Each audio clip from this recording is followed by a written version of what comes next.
રથયાત્રા શ્રી જગન્નાથ મંદિરથી પ્રસ્થાન કરી સર્વપ્રથમ જમાલપુર દરવાજા પહોંચે છે.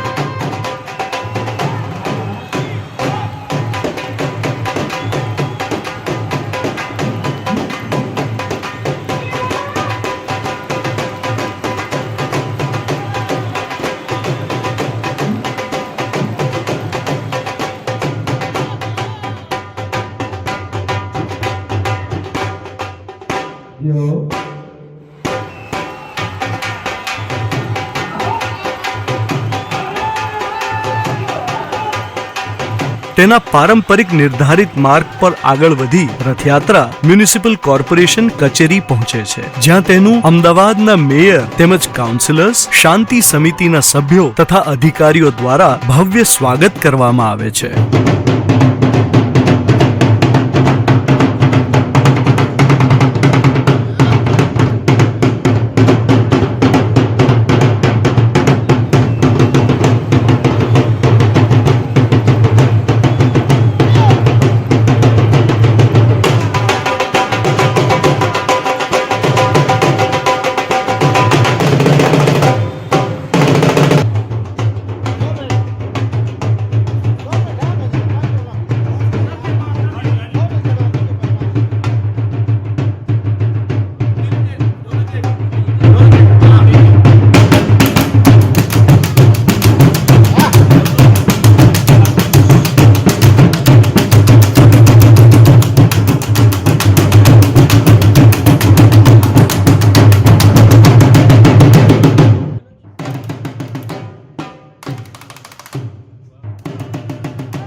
રથયાત્રા આસ્ટોડિયા ઢાળની પોળ, રાયપુર ચકલા, સારંગપુર, વિસામા કાળુપુર 4 રસ્તા, 5 Kuva, Alankar cinema, Kalupur circle, Saraspur bridge, Ambedkar hall થઈને સરસપુર 4 રસ્તા પહોંચે છે, જ્યાં શ્રી રણછોડજી મંદિર દ્વારા ભગવાનનું ભવ્યાતિ ભવ્ય સ્વાગત તેમજ મામેરું કરવામાં આવે છે.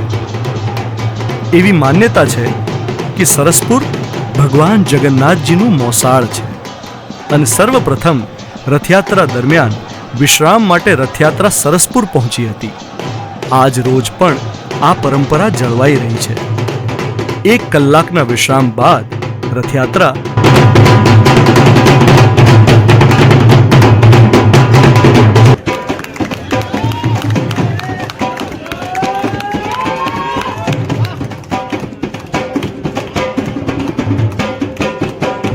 સરસપુર પુલ, કાળુપુર સર્કલ, ચોખા બજાર થઈને પ્રેમ દરવાજા પહોંચે છે. અહીં શ્રી સરયુદાસજી મંદિરના મહંત શ્રીની આગેવાનીમાં રથયાત્રાનું સ્વાગત કરવામાં આવે છે. મહંત શ્રી સંતો, વિદ્યાર્થીઓ અને સેવકોની સાથે મળીને ભગવાનની પૂજા કરી મિષ્ટાન્ન વિતરણ કરે છે. ત્યારબાદ રથયાત્રા ચંદન તલાવડી, જોર્ડન રોડ,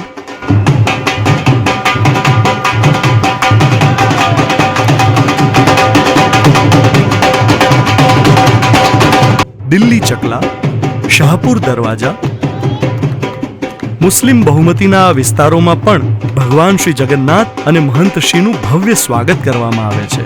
અહીં અનેકતામાં એકતા અને સામાજિક સમન્વયનું અનુપમ દ્રશ્ય જોવા મળે છે. રંગીલા ચોકી, આરસી ટેકનિકલ,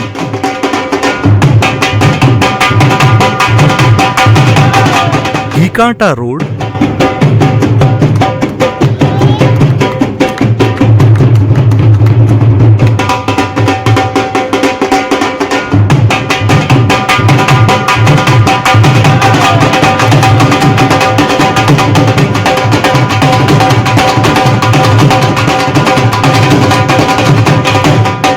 માણેક ચોક, ખમાસા,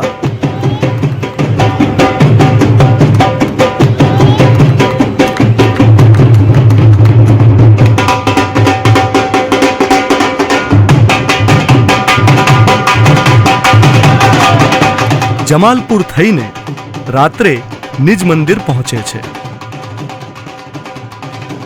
રાત્રે જ્યારે રથયાત્રા નિજ મંદિર પહોંચે છે, શ્રદ્ધાળુઓ મંદિરના પરિસરમાં ભગવાનના સ્વાગત અને દર્શન માટે ઉપસ્થિત રહે છે.